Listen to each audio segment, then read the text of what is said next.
Hello everyone, welcome back to my channel. నేను ఈరోజు టిమ్సన్ అని కీ షాప్కి వచ్చాను. మాకు ఓనర్ ఓన్లీ 1 కీ ఇచ్చాడు ఎంట్రన్స్కి, ఇంకొకటి అడిగితే లేదన్నాడు. సో నేనే చేపించుకుంటున్నాను. ఇక్కడ బ్లూ కలర్ పక్కన ఉన్న బ్లాక్ కలర్ కీ అనమాట.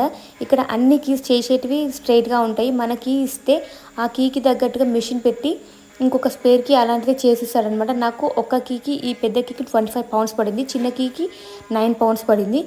అండ్ ఇది వచ్చేసి జనరల్ కీస్, మన హౌస్ తెలుసు ఎలా ఉంటుందో. ఇది వచ్చేసి అన్ని కార్ కీస్, పక్కన అనేసి హౌసెస్కి, బిల్డింగ్స్కి అట్లాంటివి ఉంటాయి పెద్ద కీస్. అండ్ లాక్స్ కూడా అవైలబుల్గా ఉంటుంది ఇక్కడ. మీకు ఎవరికైనా కావాలి అనుకుంటే ఇక్కడ నియర్ బై టిమ్సన్ అనేసి కొట్టండి. గూగుల్లో సెర్చ్ చేస్తే ఎక్కడైతే నియర్ బై కీస్ ఉంటుందో అక్కడికి వెళ్ళి చేయించుకోండి. ఓన్లీ 5 మినిట్స్ సరిపోతుంది. నాకైతే ఓన్లీ 5 మినిట్స్లో అయిపోయింది. ఇక్కడ key chains, straps, watch straps and shoe laces, shoe liquid cleaning and laces అన్నీ కూడా దొరుకుతాయి. అండ్ మనకు కావాల్సింది కీస్ అయితే ది బెస్ట్ ఆప్షన్ ఇది వచ్చేసి. Please like, share and subscribe.